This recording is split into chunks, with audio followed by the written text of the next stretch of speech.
آج ہم مشہور ہندوستانی اداکار عرفان خان کی رحلت کے حوالے سے کچھ گفتگو کریں گے۔ اس حوالے سے گفتگو کرنے کی وجہ یہ ہے کہ ایک تو وہ بہت بڑی سیلیبریٹی تھے، ہر شخص جو فلمیں دیکھتا ہے اور بہت سے لوگ دیکھتے ہیں وہ ان سے ایک تعلق محسوس کرتا ہے۔ دوسرا یہ کہ ان کی موت جن حالات میں ہوئی وہ بڑے غیر معمولی ہیں۔ عام طور پر یہ سمجھا جاتا ہے کہ انسانوں کی اوسط عمر 60 70 80 سال ہے اور اس عمر کو پہنچنا ایک طبعی عمل ہے، نیچرل عمل ہے، لیکن ان کی موت صرف 53 سال کی عمر میں ہو گئی۔ پھر ان کی موت کا جو سب سے اہم پہلو ہے جس نے مجھے گفتگو کرنے پر مجبور کر دیا ہے وہ یہ ہے کہ انہوں نے اپنی بیماری کے موقع پہ، یعنی آج سے 2 سال قبل، جب انہیں اس مرض کی تشخیص ہوئی تو انہوں نے اپنے احساسات کو ایک خط کی شکل میں تحریر کیا اور اس خط کو پبلک کر دیا تھا۔ اور اس خط میں ہم دیکھ سکتے ہیں کہ ایک ایسے شخص کی محسوسات کیا ہیں جو کینسر جیسی موذی بیماری کا شکار ہو اور اس مرض کا کوئی علاج نہیں ہے اور اس کو یقین ہے، اس کو بتا دیا گیا ہے کہ وہ زندہ نہیں رہے گا، جس کے لیے زندگی ختم ہو گئی ہے۔ اس نے موت کو دیکھ لیا ہے لیکن وہ اپنا حال بتانے کے لیے زندہ ہے۔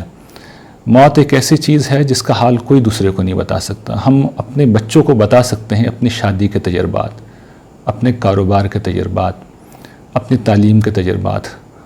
موت کا تجربہ کوئی کسی کو نہیں بتا سکتا، لیکن اس واقعے میں ہم دیکھتے ہیں کہ انہوں نے موت کے کنارے کھڑے ہو کر اپنے احساسات کو بیان کیا، اس بے یقینی کو بیان کیا، اس اذیت کو بیان کیا جس کا وہ شکار تھے۔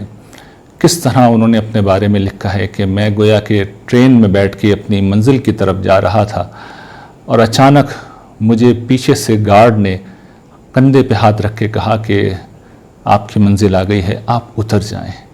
وہ اترنا نہیں چاہتے تھے کیونکہ ان کی گاڑی کو تو بہت آگے جانا تھا۔ 53 سال کی عمر کچھ نہیں ہوتی۔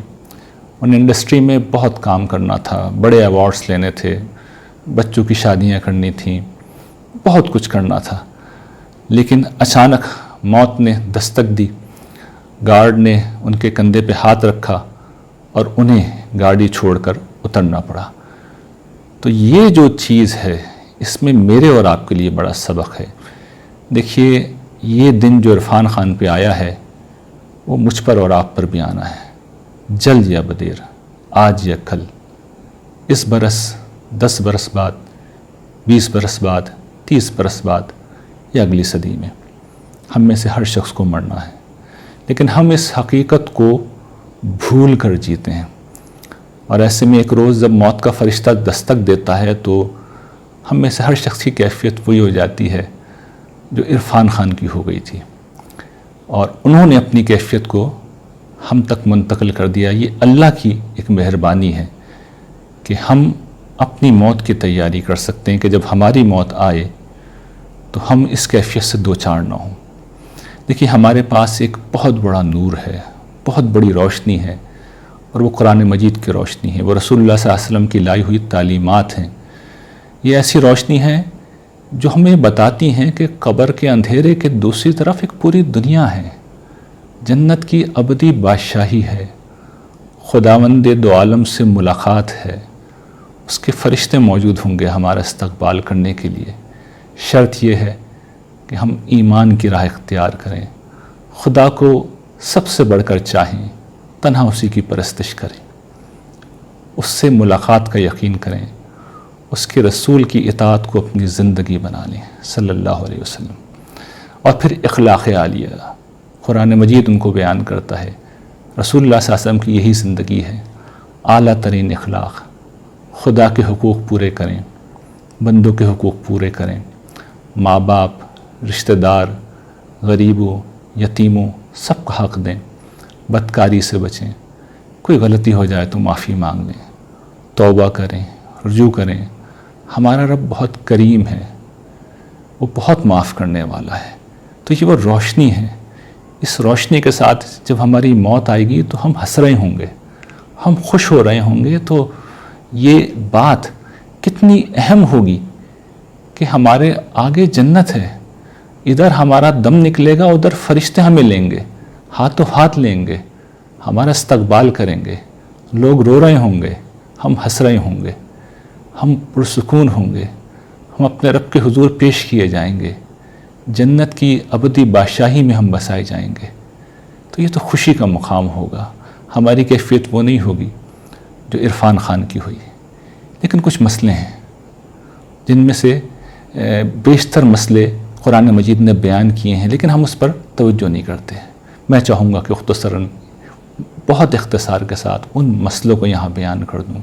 دیکھیے ہم کرتے کیا ہیں، ہم غیر اللہ کو اپنی زندگی کا مرکز و محور بنا کے جیتے ہیں۔ بہت سے لوگ معبودان باطل کا ان کی عبادت کرتے ہیں، ان کا درد سینے میں رکھتے ہیں، ان کی محبت دل میں رکھتے ہیں۔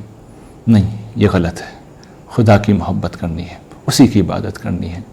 کچھ لوگ ہوتے ہیں جو دنیا کی زندگی کو ہدف بنا کے جیتے ہیں، کیریئر، بنگلہ، گاڑی۔ چلیے کوئی چیز غلط نہیں ہے، لیکن اس میں آخرت کو بھول جانا، حلال و حرام کو بھول جانا، حدود الہی کو بھول جانا، خدا کے حقوق کو بھول جانا، بندوں کے حق کو بھول جانا، یہ غلط ہے۔ تو یہ غلط رویے ہیں جن کی طرف قرآن مجید توجہ دلاتا ہے۔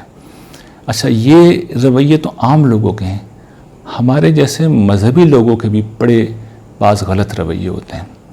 سب سے بڑا مسئلہ جو ہم لوگ اپنے لیے پیدا کر لیتے ہیں وہ یہ کہ جو ایمان کا اور اخلاق کا راستہ ہے، جس کے بارے میں قرآن مجید نے بار بار کہا ہے، قرآن مجید بھرا ہوا ہے کہ جنت یقینی ہے، فوز و فلاح یقینی ہے، کامیابی یقینی ہے، ہم اس پہ تو فوکس نہیں کرتے، ہم کچھ شفاعتوں کے اوپر بھروسہ کر لیتے ہیں۔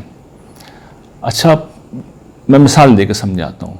مسیحی حضرات حضرت عیسیٰ علیہ السلام کی امید پہ زندہ ہیں کہ حضرت عیسیٰ پر وہ ایمان لے آئے اور وہ انہیں بخشوا دیں گے۔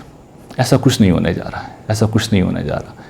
انسان اپنے اعمال کی کمائی کے عوض رہن رکھا ہوا ہے، اعمال لے کے جائیں گے، اپنے آپ کو چھڑا لیں گے ورنہ پھنس جائیں گے۔ تو ہم نے بھی اگر کوئی امید باندھ رکھی ہے تو اس امید کو دل سے نکال دیں، میرٹ پہ فیصلہ ہوگا۔ اچھا، میں ایک بات عرض کر دوں، سمجھا دوں، یہ کانسیپٹ اس لیے ضروری ہے کہ شاید آپ کو کبھی کسی نے یہ بات نہیں بتائی۔ ہم جو بہت زیادہ شفاعت کی امیدیں کرتے ہیں، دعائیں کرتے ہیں، اور ظاہر ہے کہ احادیث میں یہ چیز آئی ہے، تو میں اتنا بتا دوں کہ شفاعت کا تصور کیا ہے۔ میں نے اپنی کتاب میں جب زندگی شروع ہوگی میں اس کو بیان کیا ہے۔ دیکھیے لوگ پھنس جائیں گے، حشر میں خوار و خراب ہو رہے ہوں گے، پھر شفاعت ہوگی۔ یعنی میں اس کے میرٹ پہ بحث نہیں کر رہا، میں بتا نہیں رہا کہ کیا اصول ہوگا، میں وہ بات کہہ رہا ہوں جیسے سب مانتے ہیں، سب پھنس چکے ہوں گے، حشر میں ہزاروں سال سے خوار و خراب پھر رہے ہوں گے، اس وقت شفاعت ہوگی۔ تو قرآن مجید جو راستہ بتا رہا ہے کہ ایمان و اخلاق پہ عمل کرو، ایمان عمل صالح پہ عمل کرو، اور ادھر تمہارا دم نکلے گا، ادھر فرشتے جنت کے بشارت لے کے کھڑے ہوں گے، برزخ میں، قبر میں جنت، حشر میں فرشتے موجود تمہیں لے کے چلے جائیں گے، عرش کے سائے میں رکھ دیں گے۔ کہاں یہ کہ آپ 50,000 تک حشر کے میدان میں خوار ہوتے رہیں، اس کے بعد پھر آپ کی شفاعت ہو۔ تو اب مجھے بتائیے کہ اگر آپ نے اسی شفاعت پہ امید لگا رکھی ہے تو کرا لیجئے، 50,000 سال بعد جا کے کہیں جا کے یہ امکان ہوگا کہ اللہ تعالیٰ معاف کر دیں، یہ بھی امکان ہوگا۔ تو اگر آپ مانتے بھی ہیں تو آپ دیکھیے رسول اللہ صلی اللہ علیہ وسلم نے اصل میں راستہ کیا بتایا ہے، ایمان لاؤ، عمل صالح کرو، ادھر دم نکلے گا ادھر جنت، اس راستے کو اختیار کیجیے۔ اچھا، دوسرا جو ہمارا مسئلہ ہے ہم مذہبی لوگوں کا، وہ یہ کہ ہم اصل کام تو کرتے نہیں ہیں، ایمان و اخلاق کی جو گھاٹی ہے اس پہ ہم نہیں چڑھتے، ہم اس کے بجائے بدعتوں میں گھر جاتے ہیں۔ تو قیامت کے دن یہ بات یاد رکھیے گا، ایمان و اخلاق کے علاوہ، اور اس کے ساتھ ظاہر ہے کہ شریعت بھی شامل ہے، اس کے علاوہ کچھ لے کے پہنچے، مذہب کے نام پہ لے کے پہنچے تو اللہ تعالیٰ کو اجر نہیں دیں گے، وہ پوچھیں گے یہ کس کے کہنے سے کیا، میں نے تو نہیں کہا تھا۔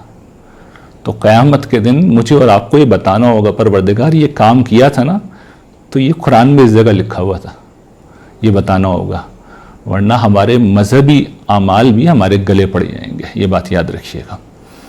تیسرا ہم مذہبی لوگوں کا مسئلہ کیا ہوتا ہے کہ ہم جو اصل کام ہیں ان کو کرنے کے بجائے، ان پر فوکس کرنے کے بجائے چھوٹی چھوٹی چیزوں کو بہت بڑا سمجھ لیتے ہیں، اور ہم جو بڑی بڑے گناہ ہیں ان کا ارتکاب کرتے ہیں۔ اس کو ایک جلیل القدر پیغمبر نے بیان کیا تھا کہ تم مچھروں کو چھانتے ہو اور اونٹوں کو نگل جاتے ہو۔ تو ہم خدا اور بندوں کے حقوق پامال کرتے ہیں اور ہم سمجھتے ہیں کہ ایک دفعہ سبحان اللہ کہنے سے ہماری نجات ہو جائے گی۔ نہیں، ایسا نہیں ہونے جا رہا ہے۔ ایک ایک چیز کے بارے میں پوچھیں گے اللہ تعالیٰ، اور جہاں انہوں نے پوچھ لیا وہاں ہم مارے جائیں گے۔ جو قرآن نے بیان کر دیا ہے، اور اس کو میں نے اپنی کتاب قرآن کا مطلوب انسان میں جمع کر دیا، آپ پڑھ کے دیکھ لیجئے، بالکل واضح ہیں معیارات۔